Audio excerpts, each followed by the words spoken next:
I remember I had my parents' trainer and he was like, yeah, I don't know if you're cut up for working out, maybe do yoga. I was just very like, had no muscle. Elizabeth saw the email first, screenshot and sent it to me.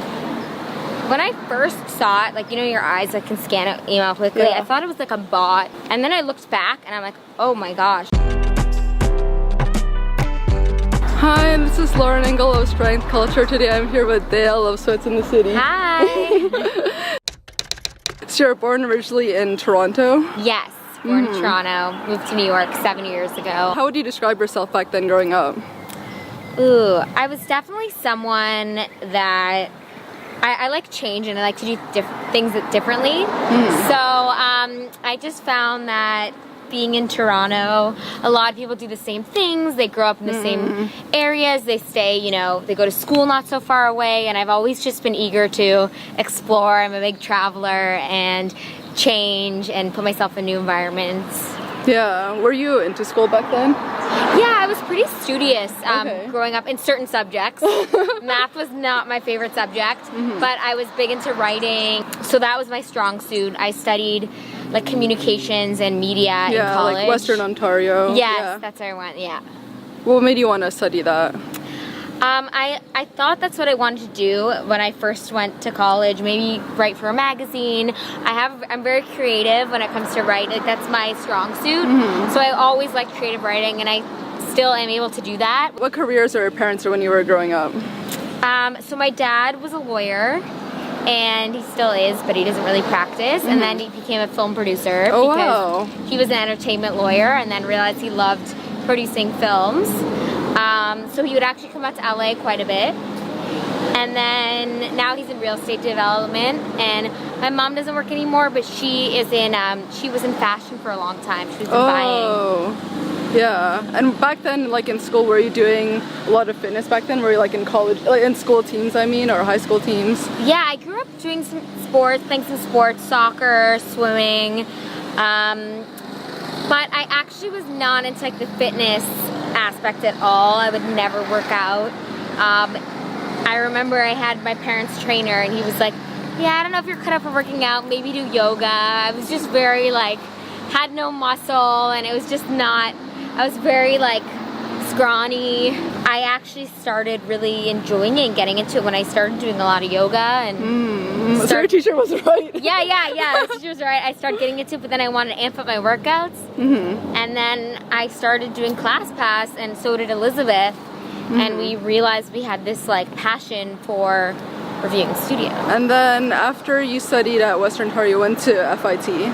Yes, I went there for an associate's in fashion merchandising because I thought I wanted to do fashion and I wasn't even entirely sure. I just wanted to get myself to New York. So I knew that like as a Canadian, you can't just like move and get a job in New York. So studying was the easiest way to get a visa and all that here. So that's why I did it, but I also was interested in it and worked in it for a few years. Yeah, you did a bunch of internships, right? Yeah, I had a lot of internships at Rag & Bone, at 3.1 Philip Lim, and then I worked for a fashion startup called Cami NYC, which is pretty big now. So I helped start that, and then for the last 3 years till I quit, until I went full-time with SWEATS in the City, I worked for a fashion tech startup. Yeah, it was Styling, right? Styling, yeah. Did you feel at that point that you felt like something was missing? Or did you like enjoy the jobs and could you see yourself actually still being in the same career if it wasn't for fitness? Totally. I honestly did feel like it wasn't my purpose yet. I didn't feel like... I liked it and I loved my team and I was passionate about the company, but I just felt like there was something more that I could be doing for myself. And when we had started Sweats in the City, I was still working at that job, so I was juggling both, and I knew like this was like I felt that it was something that I knew I wanted to take full time because it was just like such a part of me that it just, I don't know, it's a very different feeling now working. Like I just feel like that is where I'm meant to be because I don't see it as work. It's just my life, and it's hard work. It's the hardest I've ever worked. but it's not like I'm going to work. Yeah. I don't know. No, I know exactly what you mean, yeah. And actually, you guys were first roommates, right? How did you find each other? Was it like a Facebook group, or was it like Craigslist? Yeah, I actually found a friend. I messaged a friend that I knew. I actually messaged a bunch of friends I knew. My roommate at the time was moving back home to Canada, and I need someone to fill her spot. And someone I knew said that they saw that Elizabeth posted on Facebook that she needed a roommate, and she was moving to New York, so he was like, made the connection, and then we literally quickly FaceTimed, and we're like, okay, great fit, like, sounds good. She showed up at the door. 3 years later, we stayed roommates for 3 years. We still see each other every day. I live by myself because my boyfriend's moving to the city, and she lives with her boyfriend now, so yeah. Did you click from the onset? Literally from this onset. Like, I don't even think we fought once living together. Like, it was actually pretty crazy. Yeah. Which is good indication of going into this, like, you really know someone when you live with them, so I think it was a really good indicator of how we'd work as a team and business partner. And then, was she also into fitness stuff? Like, when you guys met, like, where was your passion for fitness at? Yeah, so she was going to the gym, but we both, when we met, weren't into taking classes. We do the odd Soul Cycle and all that, but it wasn't something we really explored. So I would say, I think she joined ClassPass maybe a couple months before me, and I was at Equinox, and she was really getting into it, and I decided to quit Equinox and join ClassPass. So then we just started exploring the studios together, and we found ourselves coming home every day discussing the different studios we reviewed, that we tried, and we talked about reviewing them. So, because we wish there was a platform like that for us to know before going into a class and spending our time and money there. And back in the day, how many names were you coming up with before you decided on this one? Oh my god, we had so many names, and they were really long, like Girls Who Class, Damn Look at That Class, like we had so many random ones. So, but we thought this one was perfect because the play on Sex in the City, and we just were like, this is perfect, Sweats and the City, and then, you know, we could take it to other cities, so it's not just New York, and now we do take it to other cities. Actually, back then, what was the turning point that you realized that you wanted to quit your job? Or like that was the right time? Yeah, so we did it until we literally couldn't do both anymore. We had so many opportunities with Sweats in the City that was like during the week or during the day, and we were working all day. So once we were able to realize that we were able to be self-sufficient and didn't need a full-time paycheck, and obviously there's no guaranteed paychecks for what we do. Like, it's still like, you know, it still depends on the brands you work with. We were in a position where we felt very confident that we were able to support ourselves, and also that if we didn't do it now, it could actually hurt us because we'd be missing out on a ton of opportunity, and like someone else could swoop in and do it and go all out. So it was just, we knew it was the right time. We had that instinct. For people who want to like drop their 9 to 5 and start something, was it difficult, like monetarily? Like, I know living in New York rent is insane. I used to live there. Yeah, so that's why we really were careful to quit our jobs when we were fully able to be like, okay, what's in our bank account is like enough to like we weren't just like our first brand deal, let's quit our jobs. Like, we had been doing this for some kind of time, so we had a bit of security in that sense. It is scary, I mean, and everyone's in a different position, but I would say, like, if you can budget and plan and see, you know, what you're bringing in. And the truth is, if it doesn't work out, you could always find a job. Like, it's not true. At the end of the day, like, you will never know until you try, and if you really hustle and make it work, you can make it happen. But if you do realize that it's not for you, so you tried it, and you can always go back to another job. But you really have to know that you got to put in 110%, and you will work a lot harder than any other job once you start working for yourself. How long after until you created your website, after those nights? Yeah, so we had spoken about it for a year before we actually launched.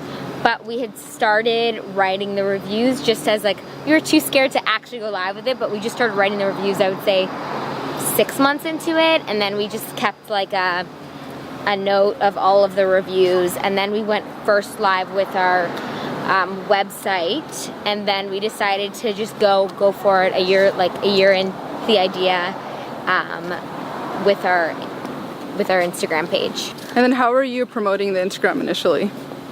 So initially we honestly didn't expect it to grow that quickly. Yeah.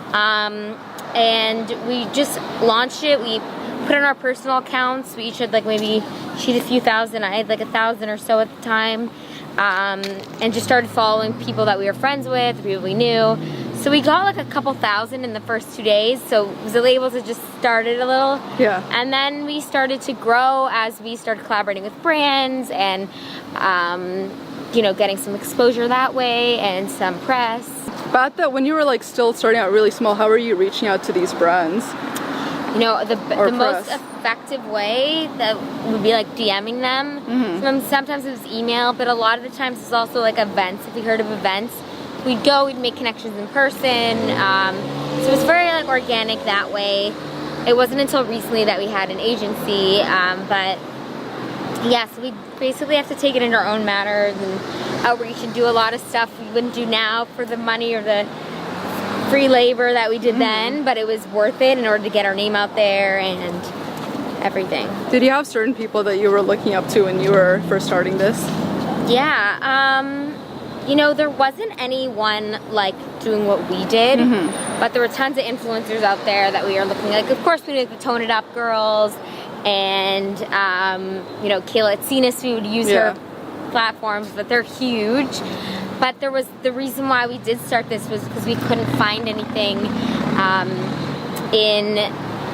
Instagram that was doing these boutique fitness reviews. So we decided to make our own. And how were you teaching yourself like at the beginning, or did you already have experience back then from your previous jobs of like how to work with brands, how to reach out, like formulating emails? I feel like people are curious, like the beginnings. Totally. So at my last job, I was actually on the other side working for the brand, trying to collaborate with influencers. So I had an idea of, you know, how it worked in terms of partnerships and bartering and all that.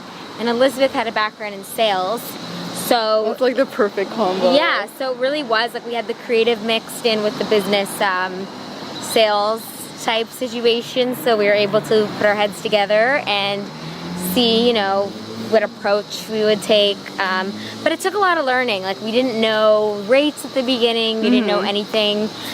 We had, you know, used some people as mentors and asked around, and we became friends with people in the community who were doing similar stuff. For your first reviews that were kind of honest, was it difficult for you to like just post it out there? Like, sometimes I read it and I'm like, oh, if it was the instructor reading this, it might be like difficult to read, or were you just always like, this is what I think?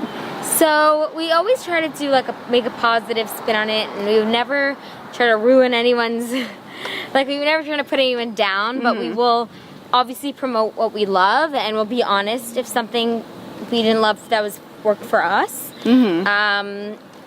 But yeah, at the beginning I think we were even more willing to write negative reviews. Interesting. Because we were such a small account. Oh yeah. But now you got to be a little more careful.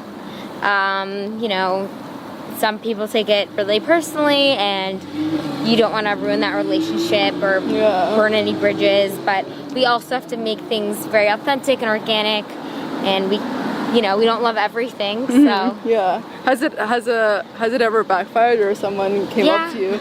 Yeah. In person or like? No, just on online? social media where they felt that, you know, and we're always open to, you know, let's try this again, let's do it again. Maybe we had a bad experience. You know, it happens, but at the same time, like, if we couldn't offer that authenticity to our followers, then we wouldn't have a platform to begin with. And then how long after did you decide to grow into other things like food or?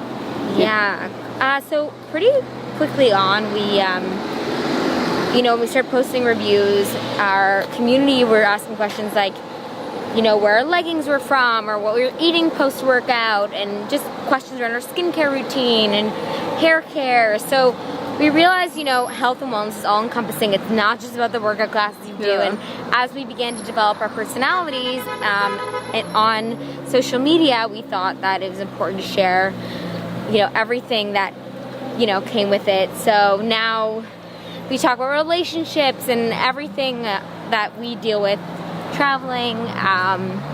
So even though the studio reviews are still our core and our focus, it's pretty much all encompassing in terms of health and wellness and lifestyle. Has it ever occurred to you, or like people saying, oh, you don't have a background in fitness or health? Because sometimes I'm like, even my brother calls me out, he's like, oh, this technique is wrong, or like you have to put this and this in your food, and I'm like, wait, I don't know this, like how should I promote it? Like I don't have that background. I actually have thought about getting certified in health, but I think the charm and the whole point of our Instagram and our brand is that we started it being two girls in 9-to-5 jobs or longer than that in New York, and how we can fit fitness into our lives and see what works and what doesn't from a consumer perspective. We saw there were so many nutritionists and health coaches and trainers on there, but nothing from a perspective of two girls who enjoy working out, but it's not like that is their life, and now it is. But so I think the charm in that was that the fact that we could offer authentic reviews because that's what we wanted as consumers.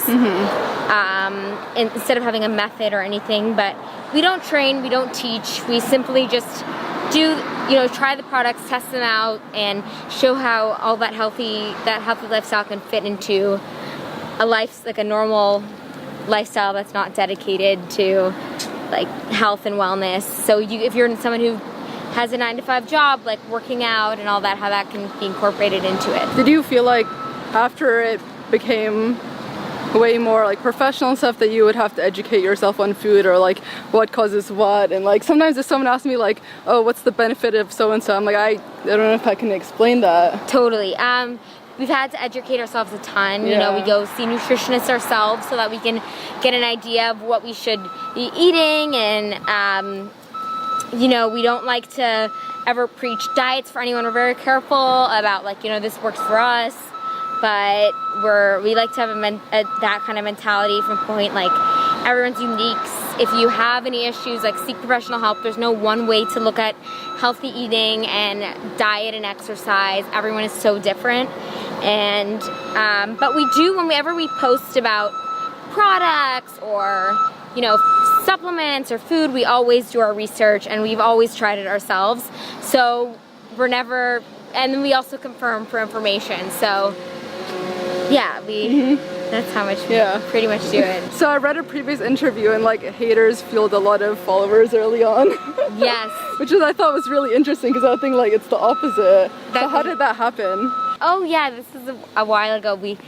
A couple of years ago, we were doing a method of exercise, and it was called P-Volve, and we were doing a move that was like a half sit squat. It was a sit. It was his way of doing it, and we had a lot of backlash from people being like, you should be squatting fully, like squats aren't bad, and like we were never saying that. We were just showing it was an alternate method. Yeah. But of course, you know, social media spread like wildfire. But we did get a lot of followers, and but we don't like. It's so funny because I think we've also come a long way since then, and we're always learning and always changing, but and evolving, and we evolve with fitness. So whether it's like we started off only in a boutique, and now we do streaming, like things are going to change, and I think when it comes to health, science, wellness, anything, you have to be able to adapt to that change because things are always being proven. So when we try new things, it doesn't mean that everything else is bad or that we'll never change our point of view. We're just always out to, you know, explore different methods and see what works for us. And we've learned the whole process of, you know, what has worked for us. And that has changed since we've started the account. Yeah. And how have you started, or back then, dealt with haters? Because I feel like even Yeah. from all your previous jobs, it's not something that would even come to your Yes. life. It's completely different type of people targeting. Yes, luckily we don't get bad hate at all in comparison to a lot of other social media accounts or people with even less Everyone's following. so sweet mostly. So that is good. But at the same time, it comes to the territory. Like at first I took it so personally and I was like, oh, this person said that about me, or this person, you know, said this about our account. But then you realize, listen, like, first of all, haters, like, that is success in its own. The fact that you would never, like, it's so rare that you would do that to a small account who's just starting out, but you see all these big accounts with a lot of it. And a lot of it comes from people's personal issue of that they're really unhappy, so they're trying to point out flaws or trying to make flaws, you know, out of your own content or who you are as a person or your physical appearance. So yeah, we do get a lot of people, not a lot, but out of the people that we do get saying negative comments, I've really become disconnected from that in a way, and I'm just like, you know what, if it's criticism, I totally will take it. If I'm using something that's plastic and someone says, you know, it's bad for the environment, oops, I'm so sorry, you're right, for sure. If someone's gonna attack me for my physical appearance, I mean, that's on them, and it just kind of shows they're unhappy with themselves, and that the only way to make themselves feel better is to point out your flaws and make you feel bad about them. So I've really had to stick with it, and sometimes I can't say it doesn't get to me. A lot of times that I've really learned to let it go, and now I don't even think too much about it. Yeah. When Julisis responded with that atrocious remark, what was your initial reaction? Yeah, so Elizabeth saw the email first, screenshot and sent it to me.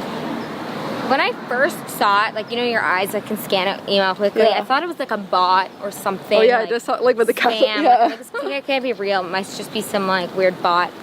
And then I looked back and I'm like, oh my gosh, like this is actually happening. And the fact that when we responded, that they reinforced it, and it wasn't even like an apology. And we're like, okay, this is the most inappropriate thing we've ever seen on our email.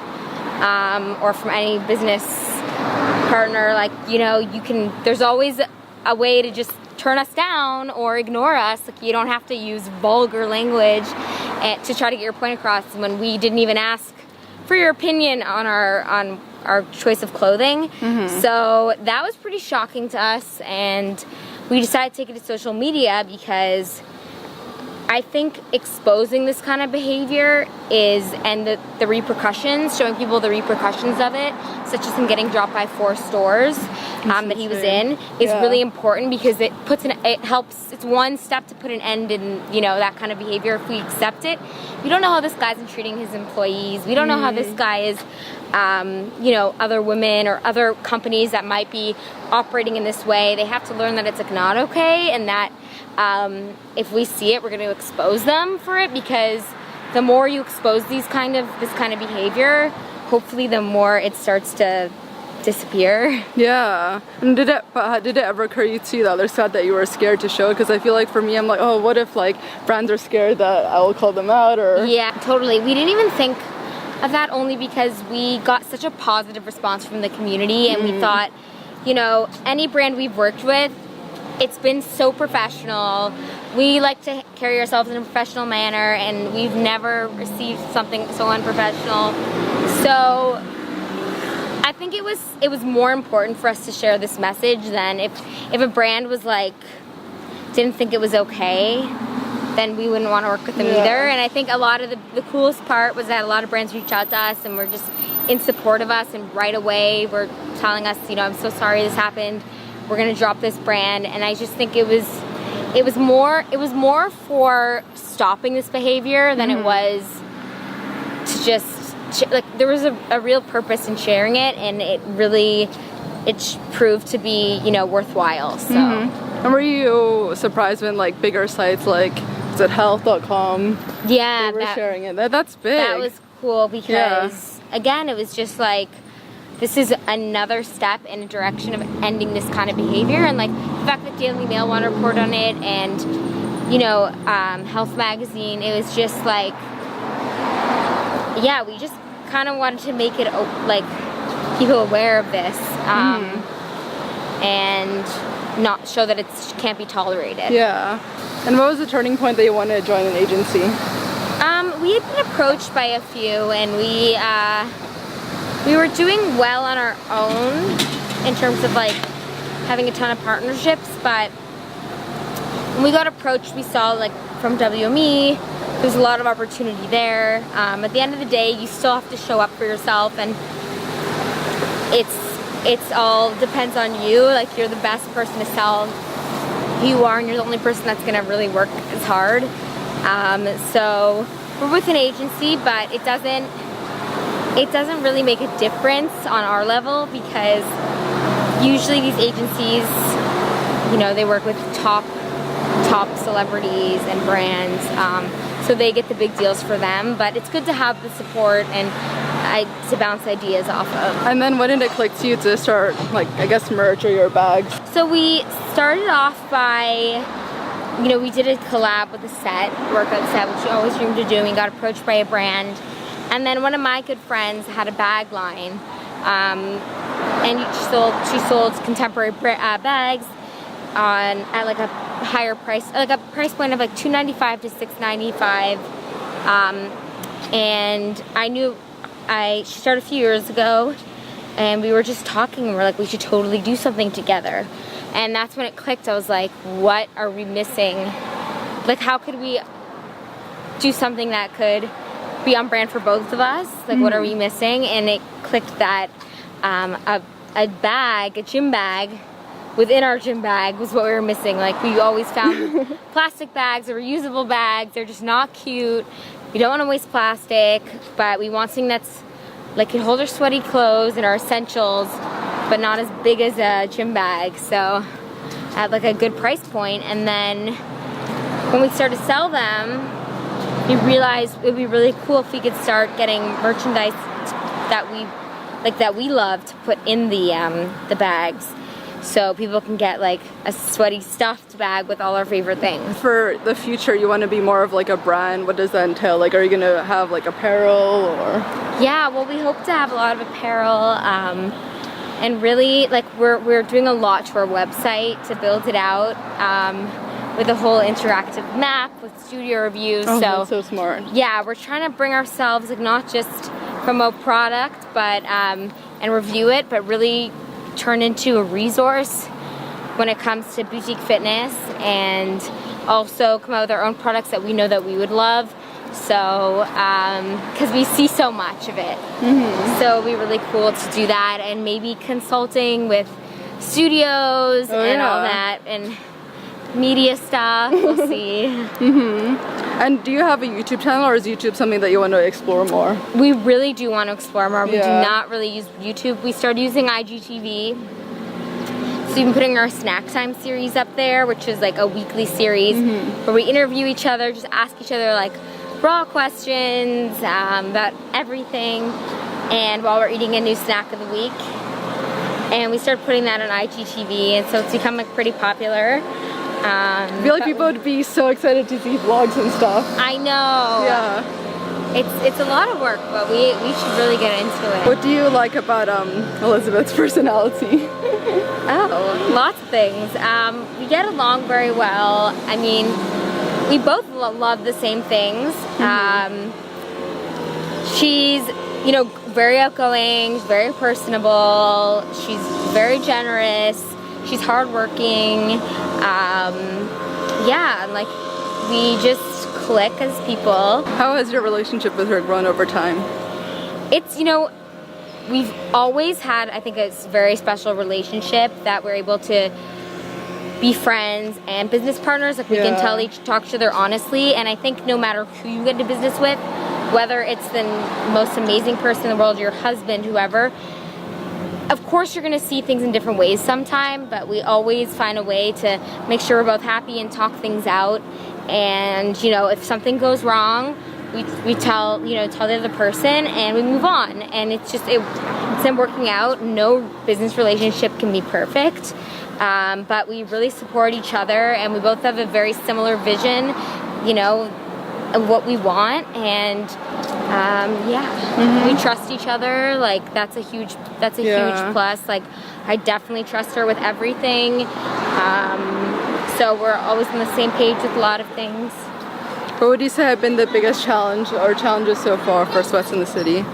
Ooh, I think a big challenge is, you know, we get a ton of partnership opportunities and it's hard to turn down things that don't work for us, but at the beginning we would just feel obligated to say yes, and I think that's something that, you know, a lot of people starting out think they have to say yes to everything, but we've really found our voice, and if something doesn't work for us, we speak up about it. We refuse, you know, a deal that might not work for us, even if it means, you know, security and money and this and that. Like we have to stick to our brand and what makes sense. So that's been a challenge sometimes, juggling that. How would you say you've grown as a person compared to when you were younger? Yeah, I think I've definitely been able to use my voice more now than before. Again, like learning to say no to things that don't, you know, work for me. And I think also just working hard. I think when you have more of a purpose and you find something that you're passionate about, you're able to really see your full potential. So when I was working at like a 9-to-5 job, I just thought, you know, I'll just get through this day. Maybe this isn't for me. And then I never thought I'd be such a workaholic as I am now. What does love mean to you? Ooh, I think being able to fully accept someone as they are, and you know, when you see someone for really seeing someone for who they are and appreciating that, because it is like it's so easy to find someone these days, but so hard to keep them, and it's you know, everyone's literally just a DM away, as I like to say, and I think being able to realize that the perfect person you're with may not be perfect, but that you wouldn't want to change them, and that you have a special relationship, and really working hard to maintain that with them and accepting them for who they are, all aspects of them. Yeah, so true.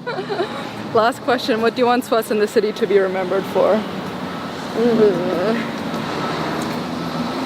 Trying to think. There's so many things. I think just like valuable. Like I think we never want to turn to a destination where it's just like boring. I think we really want to stake our claim in, you know, making, whether it's fitness reviews or beauty reviews, just to have our opinion matter and a feel-good place where people can be honest and yeah, this is so much fun. I love this. Thank you so much. I hope I did okay. I loved it. Bye guys. Bye.